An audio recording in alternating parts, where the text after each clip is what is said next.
that's just the feeling that I have in my body, that I want to have a kid. Do you know what? It happens. Yeah. Sometimes somebody want to have kids and then they do. Yeah. I think it just happens. And I feel like we are listen, we're lover girls. We do want to be married and in serious relationships at some point. We want to come home to our baddies and do you know what I mean? Or baddies come home to us. Like we do want that family unit.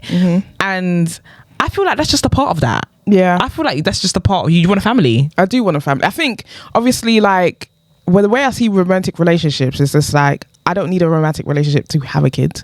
Like I don't believe that I do, but would I want one? Of course I would. It'll be nice. But also like, if there's no girlfriend, I'll be in the birthing room with you. Oh, thank you so much. I appreciate that. Yeah. Nice to hear it here.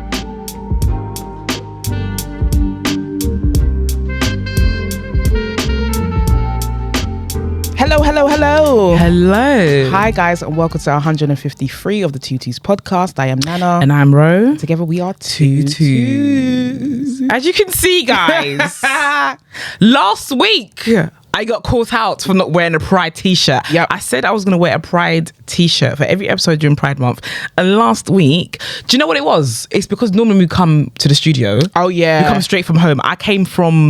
I went to a podcasting workshop, which was really good, by the way. Yeah. And then I went to the barbers, and then went to the studio, and then we went to a barbecue afterwards. Yeah. So like, it just wasn't in my mind that we will go wear one. And also, I forgot we had studio time. Remember, I forgot. Yeah, you did forget. I forgot we would come to the studio. She did forget that we was coming to the studio. So Louise, because Louise said, "What happened to Ro wearing Pride t-shirts every week for Pride month?" Louise, you called me out. I love that because people are paying attention. Exactly. You show that people are paying attention. So this is a Pride t-shirt that I'm wearing today. I got a bit of paint on it, so please. Where'd you get paint on it from? It's because the painting that we did, it was in the same bag as the t-shirt. So the paint on, yeah. So this is actually a t-shirt made by Black Moody Boy. So check them out on Instagram. It's in collaboration with Tinder. We did a Tinder campaign, which is coming out soon. Yeah. So, got a Tinder, you know what I'm saying? So if all of us got this t-shirt for free, like it's giving. Yeah, it's giving pride. Do you know what I mean? You know what I mean? It's giving pride. Loving the artwork. And I thought because I missed out last week, I thought I'd wear sunglasses as well to give you extra pizzazz. So I'm going to wear it for as long as I can wear it for. Yeah. It is giving extra pizzazz though. Like the pink on pink is great. Yeah, hold on, guys. Let me show you as well. The whole fit. Yeah. Yeah. Pink shorts and all. Yeah. Pink and shorts and all. I'm done. How are you doing though? How you feeling? Well. I'm doing really well. I think this week, so I've just resigned from a job. Oh, did you? I'm going to. Okay, I'm going to. So I just haven't been to work. Right. And I can't bother anymore. I just can't be asked. Yeah. New things are gone. And so I feel great. How about you? I feel great. I do wish our invoices would drop. That would be so amazing. There's a few invoices that need to drop. Yeah, there's a few that are pending that need to drop. That would be nice, especially now that I'm resigning from a job. Yeah, that'd be nice. But apart from that, like I'm great. Like it's really summertime in England, and I love it. Every day I wake up, it's fucking hot, and I love that for us. This is just the best. I feel like everyone's mood has like just increased since what's it called? Serotonin is in the air. Because it's warm, we're living our best lives. It's summertime outside, a bonting, we're having a good time. Do you know what I mean? I love that for us. I'm great. I'm absolutely frigging great. But yeah, what should we get into? Let's get into that British Vogue campaign. Okay. Let's get into it. Right. I don't know how many there were, but I saw a few who had covers. I saw a few people, public figures, who had covers for Pride Month, as a Pride Month campaign. I saw Ncuti from Sex Education, and I love him. Like, I love him. I think he's gorgeous. He's going to be the next Doctor Who. So happy for him. He's doing amazing. But he did choose to remain like anonymous with his sexuality. His sexuality private on a Pride campaign for cover. Yeah, I feel like love him, love Ncuti, all of that. However, I feel like you kind of take away the premise of what Pride is when you do that, because Pride was a protest started by a black trans woman to fighting for rights for us to be ourselves. Do you know what I mean? That Stonewall. So like, it's an honor for that moment for us to stand within ourselves if you are able to do that. If you're not, it's also okay just to celebrate Pride as well. Like even as a queer person who's, whether you're in the closet or out of the closet, that's fine. But to do it on a public forum in that way, it's a little bit disingenuous, I feel like. Because let's, for example, let's just say, what magazine? I don't know, Word Up magazine. Obviously, Word Up magazine don't exist anymore, but let's just say Word Up magazine said, we're doing a Pride campaign, we want you to be in the cover. Would they have done it? I don't think so. It's because it was British Vogue. It's because of British Vogue. Like, British Vogue holds so much weight, you know? Like, it holds so much weight. Think about it, it's just like the biggest like magazine, I think. Of course. I mean, I've written 2 articles for British Vogue, and it's an absolute honor to have done that. Do you know what I'm saying? I get it. Like, and I guess when what's his name, Edward Enninful, when he asks you to be on a campaign, part of a campaign, you're gonna say no. We're gonna say no. Edward Enninful, you're gonna say no to Edward? Uncle Ed? I don't know about that. But I mean, I don't know. It kind of it doesn't rub me up the wrong way, but I just feel a little bit. I'm kind of on the fence about that.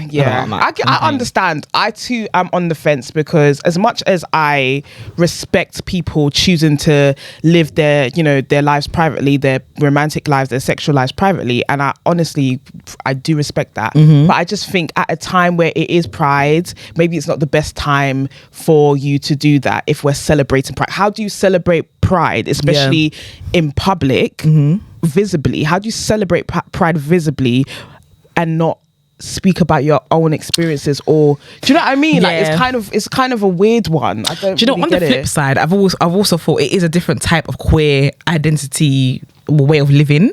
So on the flip side, I have thought, do you know what?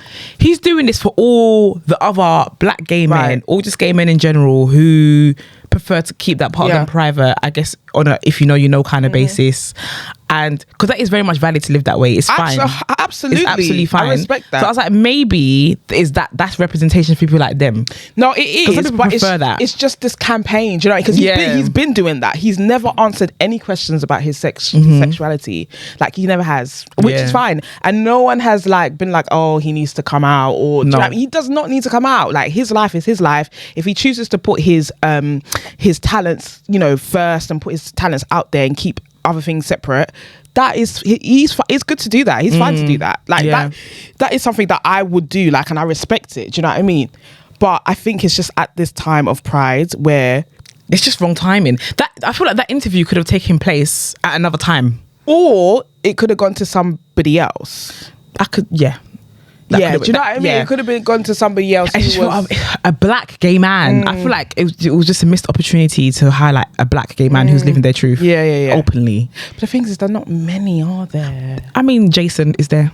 Jason is very much there, and I would love to see. Even Jason could have covered that as well. He could have covered, because I feel like if they're gonna do this with the guy saying being the way he is, or saying he prefers to keep that side of him private, at least have a black gay man who is out and proud doing the interview. Like, I feel like he could have done the interview, but in terms of like other actors, like British actors or even entertainers, like, I can't really think of black men. I can't really think of any. I can't think of that many. There's a lot of them we just we don't assume, or we're guessing, and you know what, even we saw one yesterday. Is he queer? He is. Is he openly queer though?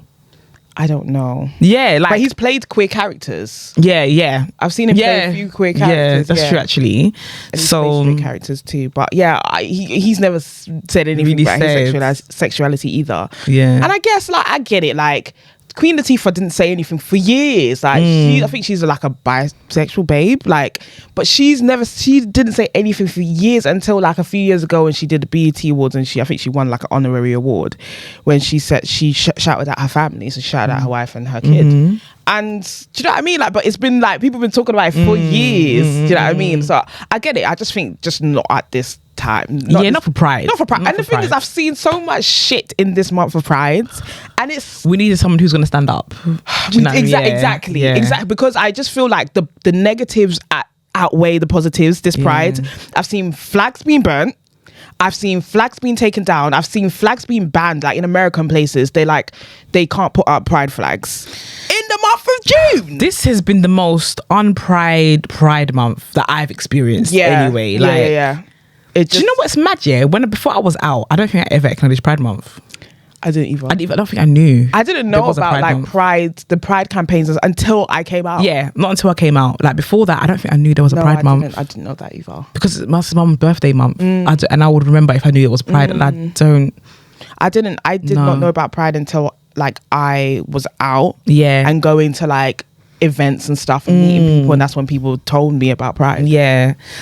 But yeah, I mean, this has been the most unpride month. I feel like a lot of the black and mixed race content creators that we know, I have not seen much from them. What is, okay, this is the thing as well, like, because from 2020, obviously with what happened with, you know, George Floyd and the Black Square. And all of that, the Black Square. In America. And then there was this huge like upheaval of like them people caring about marginalized people, right? Yeah. And all of a sudden, not all of a sudden, but within the last like year or so, it's gone downhill. Because we're back to real life. Somebody predicted it. Because I mean, that time we were in lockdown. It wasn't real life. Like we were in some sort of weird matrix, and somebody predicted it. Someone said, "Give it a couple years, we're just gonna go back to normal. Yeah. Like everything's gonna be forgotten of. It's right now. It's a novelty. Yeah. Do you know what I'm saying? And like at the time, queer people were given funding for all these things. Yes. Black people were given money left, right, and center. Like, but now, no, it's dried up. The pot is dry because the tears are dry now. Because like even the white guilt is there's no more. There's no more white guilt. They finish. White guilt finish. Like I'm even like looking at people who used to get like funding for certain things. Like they're not getting that anymore. Like it's proper dried up. They don't care. Yeah, they proper don't care. It's quite sad because it means it was performative. Yeah.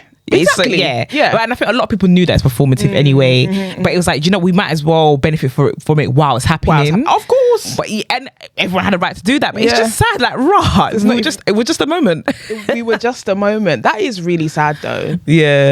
Like as you know, queer people, as black people, that is really sad that it was just a moment. Yeah, and it's crazy because like I would say as long as we've been content creators, I don't think we've had that many campaigns. I think people think we've had more campaigns than we've actually had.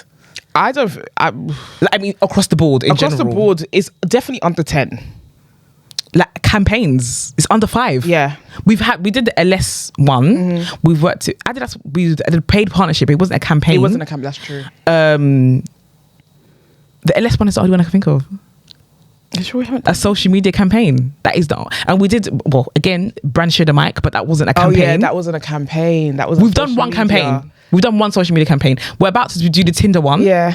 But we've never gone to a studio and sat down and done a campaign. Yeah. And I feel like people think that we get these things that we've had one. And the pay was peanuts, if we're going to keep it a buck with you guys. And that's nothing to do with the brand or whatever. The budget is whatever the budget was. Like, and the budget is always small when it comes to black queer talent, unfortunately. Yeah. But this Tinder one, we've got that coming up soon. The budget was good. Yeah, the budget was good, guys. Yeah. But it's the second campaign that we've ever done in the 4 years of having the podcast. It's true. And I just feel like everyone thinks. I feel like on the outside it looks like we have way more, but we don't. I mean, like in comparison to the speaking events that we do, because we have a lot more speaking events than we have campaigns. Do you know what I mean? I think that's what I was thinking of. But yeah, we've only had like one, and it's crazy because when you look at the numbers, like the numbers for LS were great. Yeah, there were good numbers for that. Yeah. But it's just that obviously we understand we don't have 100k followers. We get it. Like we actually we get it. Like, but I also am proud of the numbers that we do get, because we are quote unquote a niche podcast, but we still take up mainstream spaces somehow. And so we're not going to have those numbers because we're not actually a mainstream podcast. And I feel like a lot of people think we have management. Yeah. Oh my God. We have this, because we have that. They don't even ask. They're like, but you have management, right? Like, it's like they assume that we have management because they think that if we had management, we have more than one campaign. Do you know what I'm saying? If we had management, you will see BC and hashtag ad on our page. If you go to our page, it's our podcast. You don't see us post anything else because we only have our podcast. Do you know what I'm saying? So I just feel, and also I feel like because of it seems like we do, we might be overlooked because we're like, oh, they've already been featured in quite a few, because I've got a new opportunity coming up soon, and in the phone call that I had about the opportunity, the person was like, oh, we didn't want to use you initially because you already have a voice in the community and your voice is already like, you've already been using a lot of things. And I was like, what have I been used in? They're gonna tell you, could they? No. I was like, I have my podcast, Tuti's podcast. And that is where my voice is. And my you've voice written some, and I've written a couple articles. Yeah. But my voice doesn't really exist in campaigns and things like that. And neither does Nana's one as well. Like, and it just takes people have to take a moment to stop and think about it for a second, because I know that on the outside it might look a type of way. So even like these pride campaigns this year and things like that, like I don't know if people have been overlooked, because I feel like some people, they've been featured so many times, it's actually enough. There's only so many times they can 100%. Tell us what pride means to them. Do you know what I mean? 100%. Whereas, but there's hundreds of other content creators that could have been used, but I just think black ones are marginalized. And even when we did this Tinder one of the other talents said this year is the most booked she's ever been. She's white, and she's amazing, she's good vibes, and she's talented. I think she absolutely deserves that, but black content creators also deserve it too. So yeah, girl, I mean, this pride is the most unpride. Let us know what you think about this pride using the hashtag Tuti's podcast, because we definitely feel like there's something lacking. And do you know what, it's like also the feeling that you get, like it doesn't quite feel like pride as well, like that jubilation and that happiness and that pride, like I'm not really getting a sense of it from other people, and I'm not feeling it myself. So let us know what you think. That's actually true as well. And even we've had to try and take a conscious effort to go to pride events, and we've been to like one. Right. We've had to, and the thing is, and we got invited to a pride event at a hotel. I didn't RSVP for us though, because I looked at the invite and it was like drag queens and stuff like that, and like I love a drag queen, but I'm not into that. And I'm not into RuPaul's Drag Race and all these kind of things. We're into ballroom, but we're not into ballroom, but we're not into drag. Do you know what I'm saying? And it's like, I feel like when it comes to pride celebrations, especially during this month, especially now that Black Pride has been removed from this month, it's a focus on what London Pride is now. It's just very white focused. It's very bland. It's just quite bland. Like I don't like drag queens and stuff like that. Like it's mainly for like white queer men to enjoy. Like, and don't get me wrong, we don't want to like isolate the black drags that are, because there are a lot of black drags. Like we don't want to, but it is mainly for like us the black queer community. We have other things that we're into too, and there's not just much of it. This or maybe there has been, but we don't know. Do you know what? Let's talk about it, because we found out yesterday. Okay, first of all, yesterday we went to see a play yesterday, Ez and Flo, at Klein Theatre in West London, in Kilburn. And it was starring Doreen, our fave, who was also in Foxes, and that was a queer play as well. And it was just a play about two women being in a relationship at older age, older stage in their life, and interracial. Yeah, it was interracial as well. So yeah, it was a lovely, moving, like really touching play. And what I think I liked about it was like, they came from a different time. We're watching two older queer women who came from a different time, who didn't have the luxury or the privilege of coming out, when they were younger. And people have looked at them as if they were friends, just living together, just flatmates, but they weren't. They were actually in a romantic relationship. And just how that develops when they get older, because they have to look after each other and stuff like that. So it was just a beautiful touching play, and it finishes on the 24th. Once this comes out, it's going to be done. I really wish that we spoke about it before, but I wish we did, but we had Malta on our minds. Girl. We had Malta on our mind, and I think it was only showing for like a month, so it wasn't that much time. But even I looked at the dates, it was even less than a month. It was even less than a month. There you go. But if it does come back around, because sometimes these plays do, you should definitely go check it out. Like Foxes is actually back. Yeah, Foxes. So you can go see Foxes. We did see it the last time. Yeah, go see Foxes, because that's amazing. But we did meet someone after the show, or before the show and after the show. We spoke to them, and they were a bit younger than us, and they just were telling us about things that we don't even know about. And it's like, what, are we living under a rock? Are we just always out of touch? There's a queer app called Lex. Y'all heard of that? I ain't heard of it. What is it? A queer app. Like, what can you, I think you can make friends on there, right? It looked like it was like giving me forum vibes. Oh, apparently it's like a Facebook. So it's like a Facebook where you can post and stuff. You can add friends. And I guess you just, once you're on there, you get invited to stuff as well, because the people put their events on there and stuff like that. Groups and stuff, yeah. You can create groups. And we're just not in the know. No. We're just not in the know. We didn't even know this app existed. No. And it's just like, are we out of touch? I know we're 31 and 32, but like, God, we're not that old. We're out of touch. We are out of touch, aren't we? There was other things that they spoke about too. There were other things, but we were just like, what? There was a link up in a queer pride, a pride queer, I don't know, picnic in Greenwich. Yes. There was a picnic in Greenwich that we didn't know about. I think there was even Black Pride in the Park last year, or something in the park last year in Hyde Park. And there was a lot of people. There were hundreds of people there. I wouldn't know. But we're just out of touch. We're really out of touch. Do you know what I mean? Because we're actually aunties now. I'm okay with being an auntie though. I don't think I can download another app. I can't create any more accounts. Listen, TikTok was the last app that I was gonna. Do you even have a personal TikTok? I do, but just to take my name. Not at least. I had to just take my name. So yeah, I do have a personal TikTok, about that. I don't post. I don't. Yeah. I can't imagine you post on TikTok. Yeah, it would never happen. Yeah, absolutely not. It would never happen. But it's just kind of crazy that we were just hearing these things for the first time, and it's like this person was 24, and it's just like, but this is why these 24-years can't come and date us. We're just in a different world, babe. We're about doing different things. We're just a different generation now. I don't know if it's just a different generation, but with millennials and Gen Zs, it's Gen just, Zs, yeah. We're just, can't do it. That reminds me, I need to apologize to my 24-year-old Malta. He did a public apology. I'm going to give you a public apology. She didn't like some things I mentioned on the Malta episode, and you're very much valid in that. So I'd like to apologize.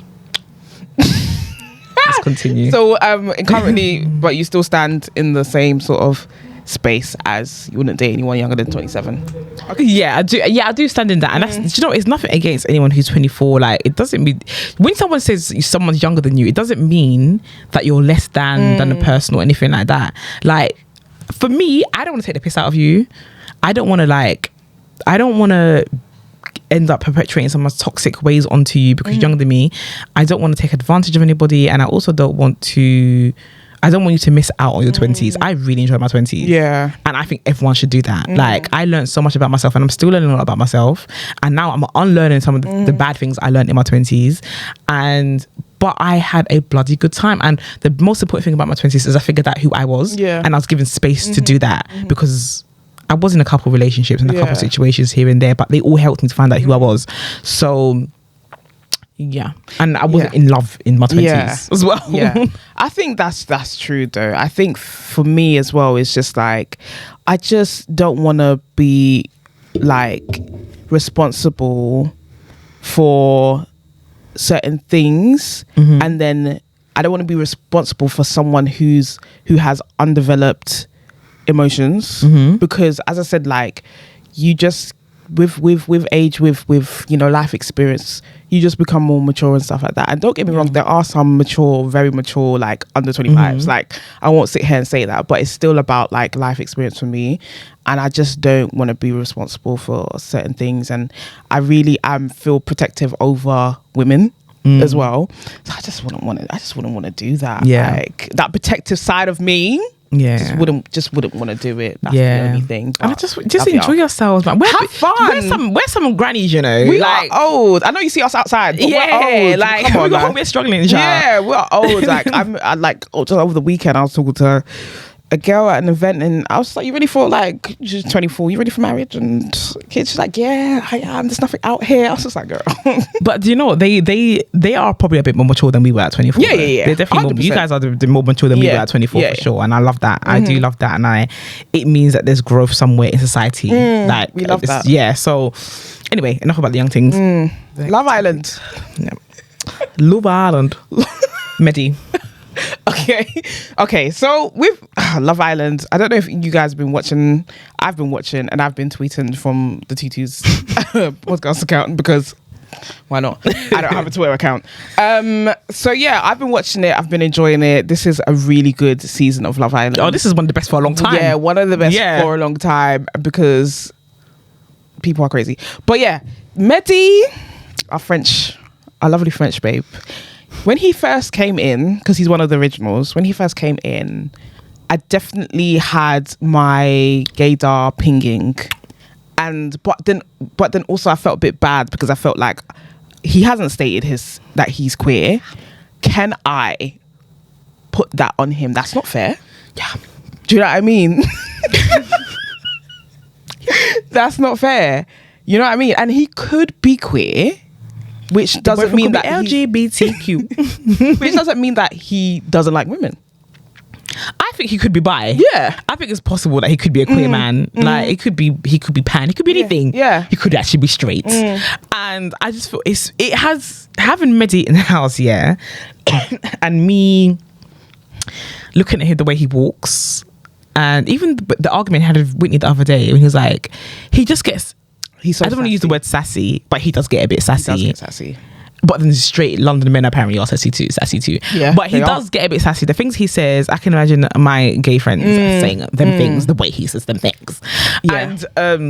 And I'm doing it too now. Yeah. And like he's just but it's made me think about the way that I perceive people as well.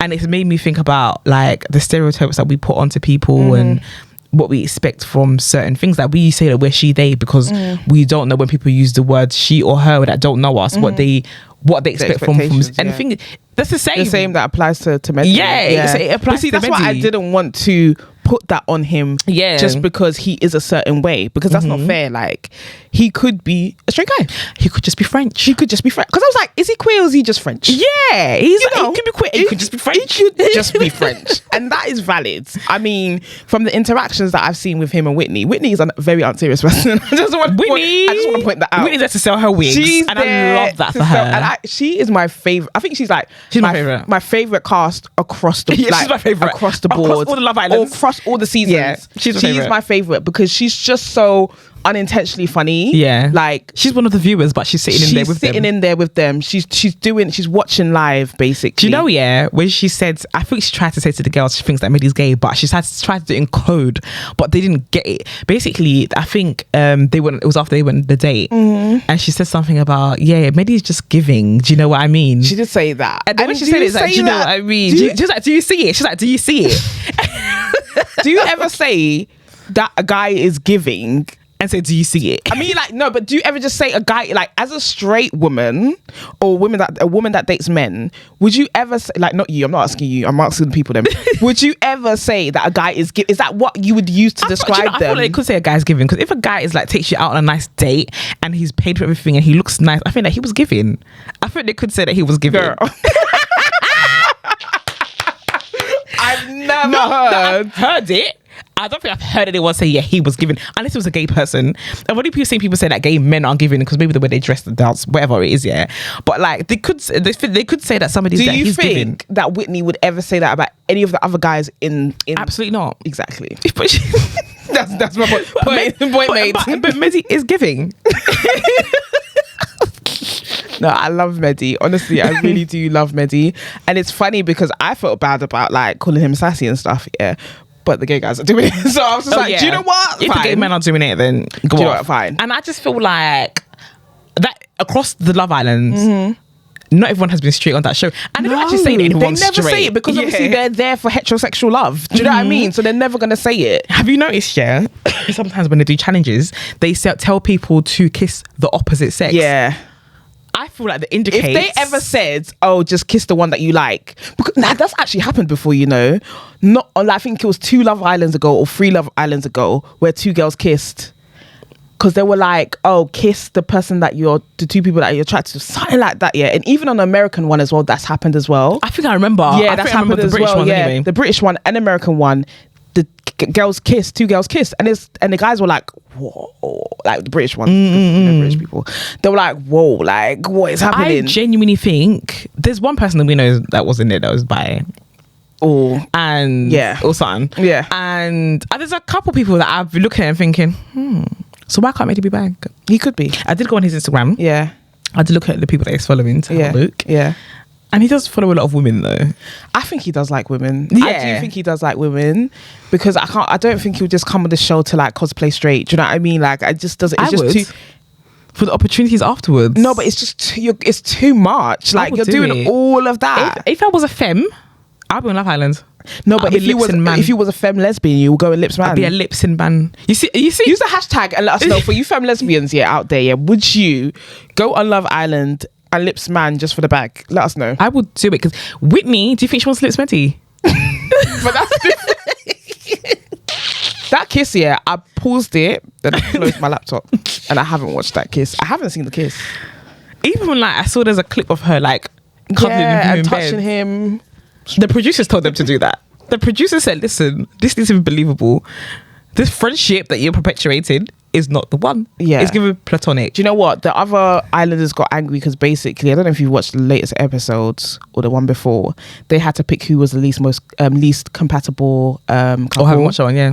And some of them did pick Maddie and Whitney, but a lot of them picked some other couple that were Maddie and Whitney are the least compatible. There? Maddie and Whitney are the least compatible. They are the least on the island. Yeah, the least. They will always be the least compatible. They are the least, but they didn't get picked that much. Other couples got picked over them.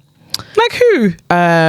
Sammy and Jess, because they've been having arguments. Sammy doesn't like Jess. Sammy, I don't want to get into him, but he's a prick. Anyway, he just wants to hold on because Jess likes him. Do you know what? He's pissed off, yeah, because she's not his type, and he gave her a chance, and now she's open to talking to Mitch. He feels hard done by because he's not attracted to her. He's not attracted to her. He's a prick. But he was there chatting to Leah. Yeah, exactly. But now that Jess wants to talk to Mitch, he's upset because he gave her a chance.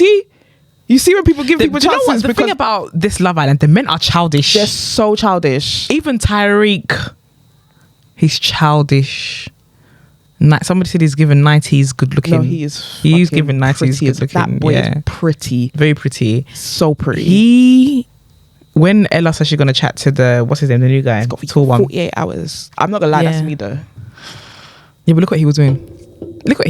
Even now, when a girl come in, he's still watching them anyway. Yeah, of course. Like, and then you got what's his name, Zach and Molly. I think Molly. I know people don't like Molly. I don't know why. I think she's figured herself out properly the way she should have. I think she did, but I think obviously Mitch is insane. But I think she did. But I think she's attracted to Zach because that's lost. He's different. Like he's a bad boy. It's like, not to be rude, but it's like the white girl being going out with the black boy that her dad doesn't want her to go out with. That's what it's given. Do you know what I mean? Like that's what it's given. I'm not really sure if I can see them outside. I can't. They come from different. They're not. I wouldn't say like they're that compatible. Even the conversations are just about how much they like each other. It's not about anything else. They just have sex. They need to bang, get out the way, and just move on. Once they have sex, it's just sexual chemistry. It's all over. It's just the fantasy of the quote unquote bad boy because he talks road, and the good girl, and he's not road. Because love Catherine, but she's sauceless.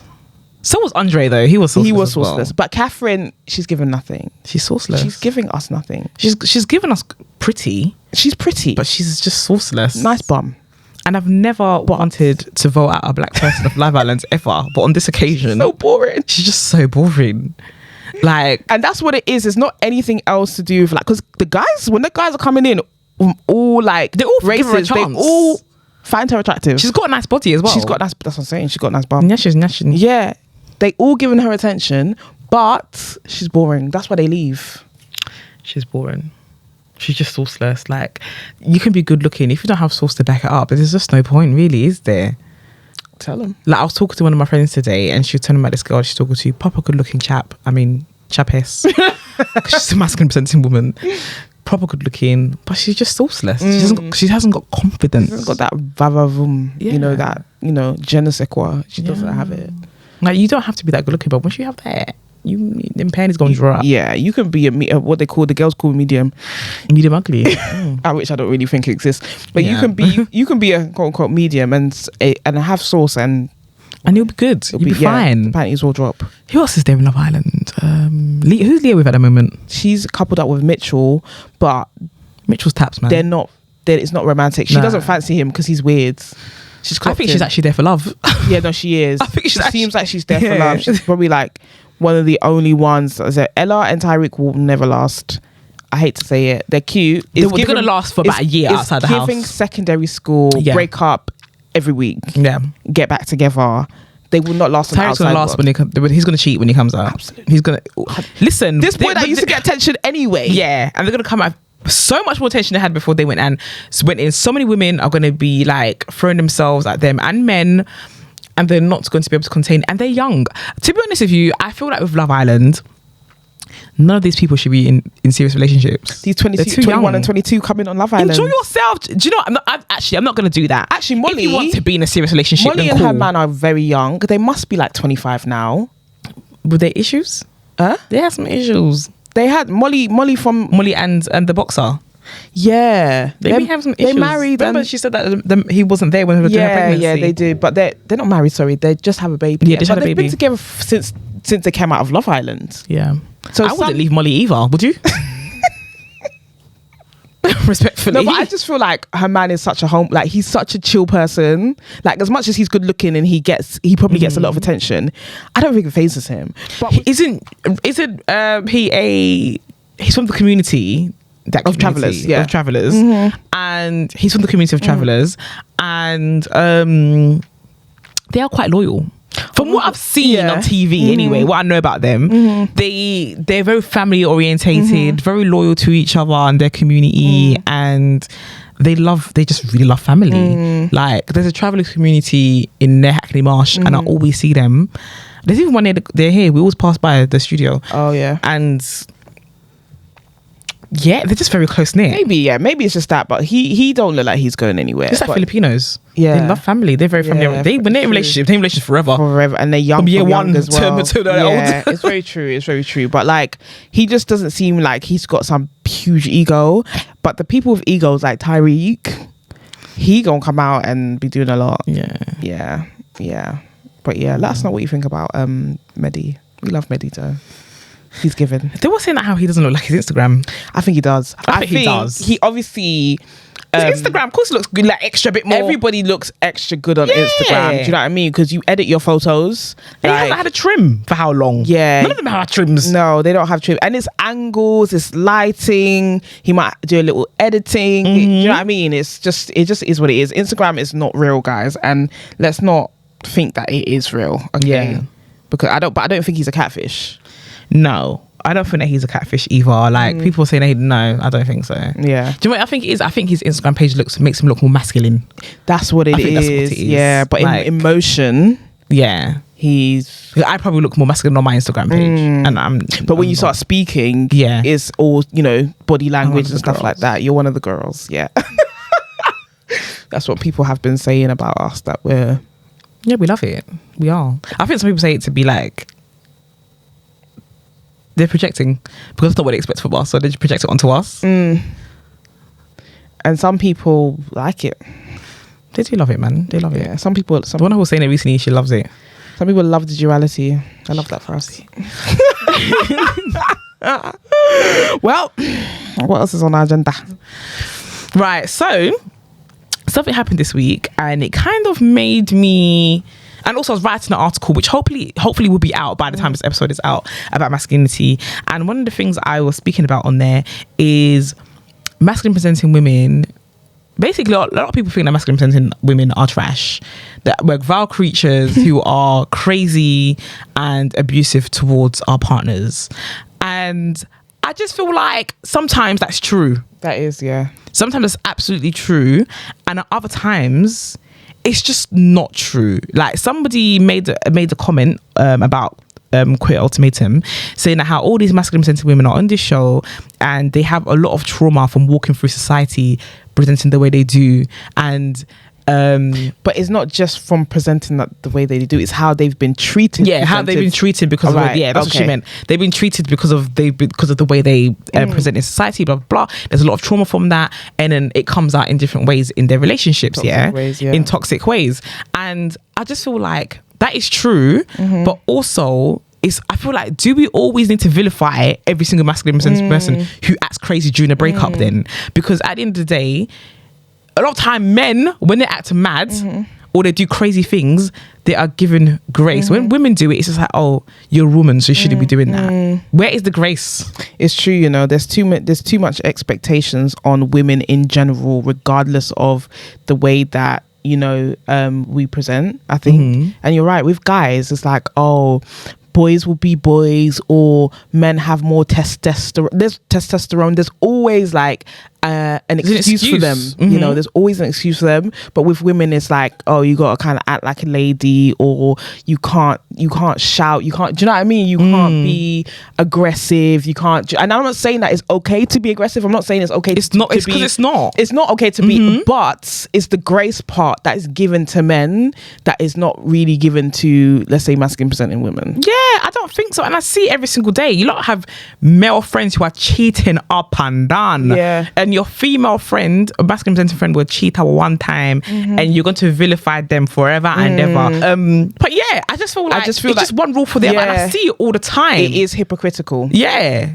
It's just so hypocritical. Like, it's just one rule for one and one rule for the other. And it's like and it's always women who are vilifying them. I've said that word so many times today. It's always women who are like vilifying these and labeling you all these things, but still giving grace to the men who do exactly the same things. It's weird. Guys, I think it's really, really weird. I think it happens a lot. I've been seeing it as well, especially like the cheating one as well. Like the way like men be cheating. And I don't want to compare myself to a man as a masculine presenting woman, because I'm not a man. Do you know what I mean? But I think sometimes we do need to take gender out of these things. Like, don't have these expectations on me because I'm a woman, because I'm a human being. I know that in some cases men and women are different, but not in all cases. Do you know what I mean? We're human beings, period, per flat out. We are. So I don't want you to be putting these expectations on me that I should be one way just because I was born a woman or whatever. I don't want you to be putting those expectations on me. Like, do you know what? When they do that, they dismiss your gender identity and how you actually present your gender. They completely dismiss that. Do you know what I'm saying? Like, there's a reason why you're she, they. Do you know what I'm saying? And even a lot of the fact that we even use they pronouns. Who calls you they? Them. No one. Nobody does. I think if we just had they, maybe I might have changed mine to they, she, because I need people that can the fact that I am a they. Even if you turn it around, I don't think that people are going to call you they. And you know, I've actually thought about that, and I've actually sometimes feel like maybe I should just be they, them. But I do really feel like a she as well. Do you know what I'm saying? I do. Like, I really feel like everything that embodies womanhood, and I don't think I'm a typical woman, but like, I do think my femininity is presented in the she. Do you know what I mean? So that's why. Yeah, I think so as well. I remember even like being in relationships as well, and just like maybe doing something that's like a man might do or whatever, and it's just like, oh, I didn't expect you to do this because, you know, I thought this was just a safer space because you're a woman. I think stop projecting, babe. If that's what your expectation was, that's on you. Yeah, I think people just also need to take accountability of how they perceive people, because if you're perceiving somebody to be one way and they act another way, you need to take accountability for that, because your perception was wrong. Do you know what I mean? Taking you for you. Yeah, I just feel like a lot of the things people don't take you for you. I feel like when it comes to masculine presenting women, there's this idea. Is there a confusion? Are they confused by the way that we present ourselves and the way that we are internally and stuff like that? Because I get that there's a difference, because we might be quite femme in our mannerisms and the way we might speak and stuff like that, and then the way that we present is masculine or whatever. But is that too confusing for people or women, or the women that we date? I think it could be confusing, but I feel like if you are taking me at face value and taking you in, it shouldn't be confusing. I feel like you take in certain expectations of femininity, of masculinity, of the way you're dressed. You just take in expectations of what they see in front of you and try to piece them all together to try to understand you, when all they need to do is listen to you and listen to your actions, listen to your body language, and take note of who you are instead of whatever the expectations are. And then whenever you miss the mark for an expectation, I was never that person anyway. So what are you talking about? It's true. But the thing is, I think having expectations is a very sort of human thing. Like 100%. It's something that you can't really avoid on the same breath. I know, like it's something that you can't avoid as well. So it's kind of like a hard one as well. Like I just feel like if we're in an intimate space, it's a one-to-one situation and we're on a date, for example, I feel like taking the effort to see me just in that space is not too much to ask for. Like and the thing is, we do make expectations. Let's say I go on a date with somebody, and the kind of type of girls that I like, then wear nail. If they come without their nails done, not like new nails, but if they haven't got nails and they're just like looking like mine, I just feel like it would be. I wouldn't expect it. That's something I wouldn't expect, but. I guess that's because I'm used to seeing with women that I date, and does that mean I should discount their femininity? They should discount who they are. And this is a very basic example, but it's just an example. Do you know what I mean? It's a very basic example, but it's just an example. But I feel like I do discount them a little bit because they haven't got their nails done. Do you know what I mean?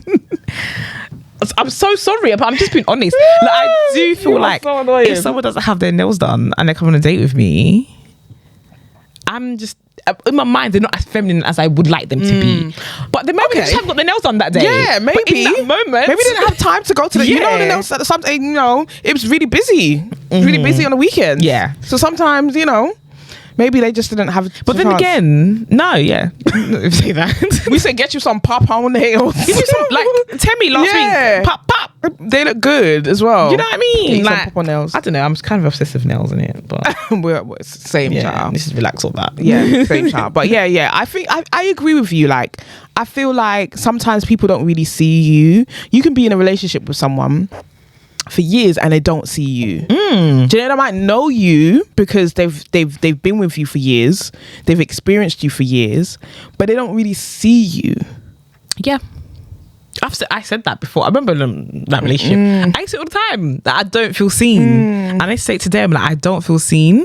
And when you say that I don't feel seen, they're like, "What?"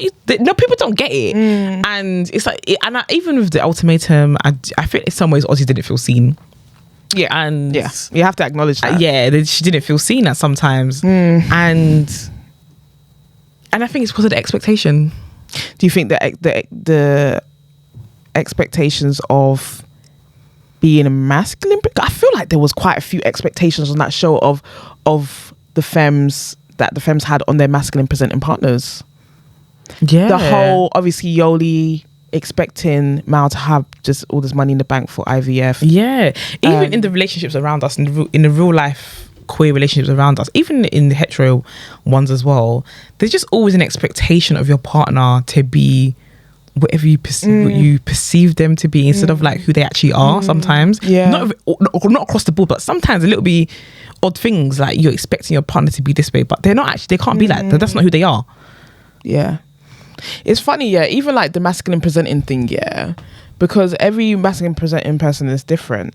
And I just think that, I know we've spoken about this, but just not being taken care of in a certain way and taken care of in a delicate way, because I feel like the way that we take care of our partners is in a delicate way. Do you know what I mean? And I don't really feel like that's reciprocated. And I think it's because it's trying to mirror gender or heteronormal relationships. Yeah. You know? It is. Like, because the woman in the relationship was always the one that's meant to be taken care of. The princess. Like, the princess of the relationship. Where they do, like, the cute things in the house. Do you know what I mean? They get all the decor, figure out the decor for the house and blah, blah, blah. And then the men are going out to get the bread. Get that bread. The ones that come home are supposed to support the wife emotionally, have their food, taking it. I mean, I'm over it. Is that emotional support? Yeah, I think. Yeah, I'm over it. Yeah, it is lacking sometimes, but there are women out there who will take care of you. Like, I have experienced that this year. Like, I've only experienced that this year. I haven't experienced my needs not being met. I have not experienced me not being seen. This is the most seen I felt as well. Obviously, I'm not. Remember, I have been single. I have not been dating. Yeah, but I have been in a situation that's not quite platonic, but it's also not quite romantic. Somewhere in the middle. We're pushing towards romantic. And like, and they this completely see me. Like, they just, do you know what I mean? And they're very accepting of me as well, of what they see. And so I just don't think it's impossible. I don't think it's impossible either. I definitely get now that that's possible. I can see it. Yeah, I can see that somebody's able to see me as I am, and it's possible. Yeah, And it's possible for you too. Yeah. Because a lot of our mask babes always, I feel like since we've been talking about being seen, a lot of people have been open up to us and telling us, my girl like don't understand my needs. My girl doesn't know my needs. And you know what?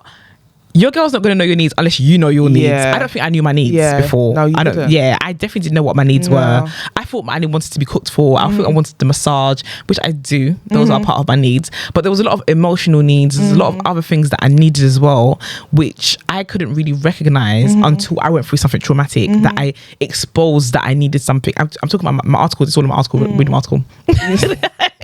Come down. Read the article. Read the article. Read the article. But yeah, I think. But yeah, like you have to just.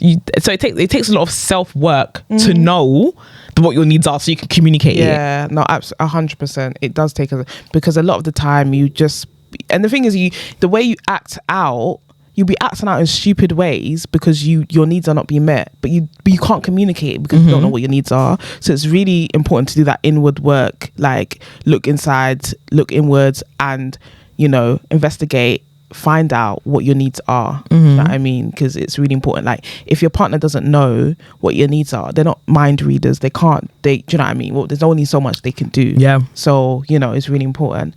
But in other news, I've really been thinking about having a baby, like very, very seriously.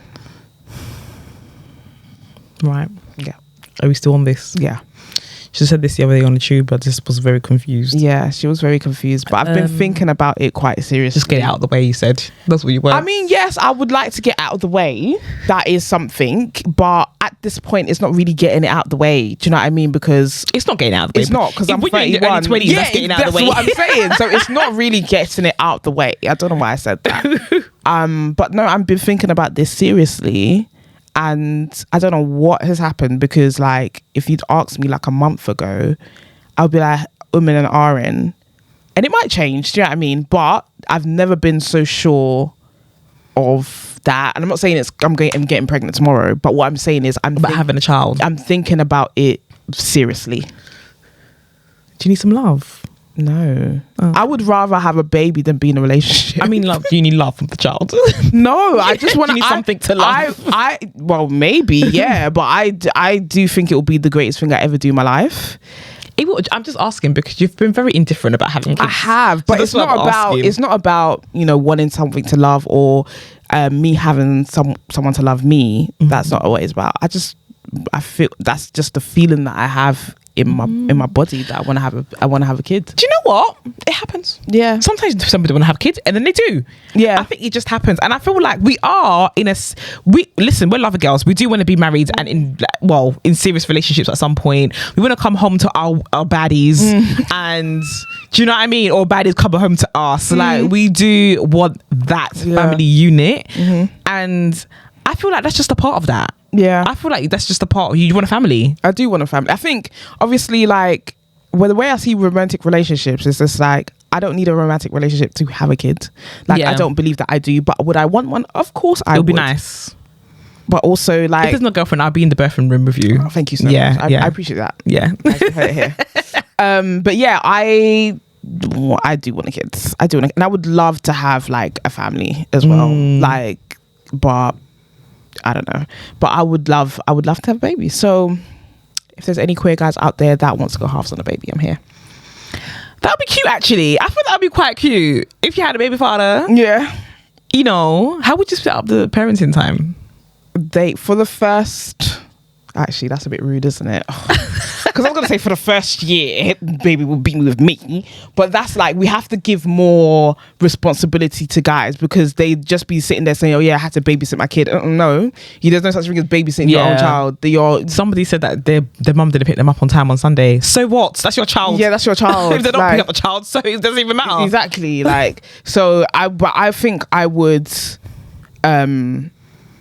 I think I would have them, like, us do it together. Like, would you live in the same house? Maybe, or maybe they can live there with me. So then, if they get a partner or you get a partner, how does that work? The child has to go split the time. I mean, you all live together, but you both have different partners. No, that's too many people. That would be a community. Yeah, that would be too many people. I don't want too many people in my house. Yeah, that would be a lot of people in the bathroom. Yeah. A lot of hairs down the sink. I don't want that. But yeah, I think Yeah, I think I just want to like with another queer guy. I think that would be amazing. That would be cute. Yeah, I think so. Yeah. So yeah, guys, not next year, but maybe. Yeah. After. I did want to have a child this year, and now I just don't care about having a child. So are you over it? If I had my partner, if I get a partner and they want to, but I'm not doing it by myself. I've already got one. Yeah. Do you know what I mean? I'm not doing it by myself. I'm not having two kids, doing single mother twice. Yeah, I feel you. But if I get with somebody and they decide if they want to have children, I'm open to having one more. Because it used to be I'm open to having 3 more. Oh, really? Then I got a bit older. Now it's 2 more. Now I'm going to be 33 this year. It's 1 more. Right. I have not got the minerals to be. We're going to do the school run. I hate the school run. Every parent hates the school run, man. Every parent hates the school run. The school run is the worst part of parenting, and I don't want to be doing it 3 more times or 2 more times. I feel you. So if you want to be with me, babe, we're having one. I definitely don't want to be like a single, like in terms of like not having somebody else to raise the kid as well. Like as I said, that's why I'd want there to be like a father in the picture. That's not with me, but is in the child's life. So. That it's nice. It's nice with somebody. Like I'm grateful that I had my mum to help me with Amariah growing up. Like I don't know what I would have done if I didn't have my mum there, but I just feel like if I have no child, my mum's not going to. No, you're a grown ass woman. Like I'm your a grown woman now. Not doing anything. I was a uni dropout at the time. I was 20. I just turned 20. My mum is retired and living her best life with her. Have you seen her Prada sunglasses? Yeah, I've seen it. She's wearing that Prada sunglasses every day. She's got a little high top. She got time to be helping me with a child. Like she hasn't. Like she can do it. She might do it on the weekend or something, but no, she's not doing all of that anymore. And so I'm not also not doing it by myself. So I hear that. I wouldn't want to do it by myself. Yeah. So that's why I need. That'd be nice. It would be nice to just hit her up. Hit me up because I'm serious. Do you know what I mean? I'm actually serious. Like if you've got like good health, good teeth, no plaque, if you're cute. Yeah, if you cute, you smart, and black, go for it. Yeah, absolutely, 100%. Go for it. Yeah. But I just want to say happy Pride to everyone around the world.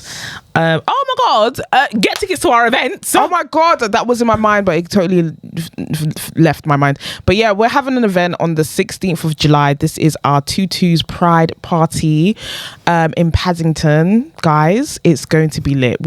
Ciao. Listen, I know you guys have been asking us, when's the next party? And it's been a while, but here we are. We're here and we're here to stay as well. We're here to stay. It's going to be Tutu's parties.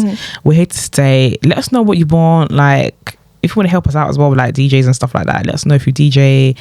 And yeah, also our tickets for our live show are also out as well. Yeah, just the link is in our bio. Buy a ticket, all that good stuff. Yeah, ciao. What else? And you know what? Okay, let's get into this shit. A lot of people have been talking about, let's get into it, Black Pride.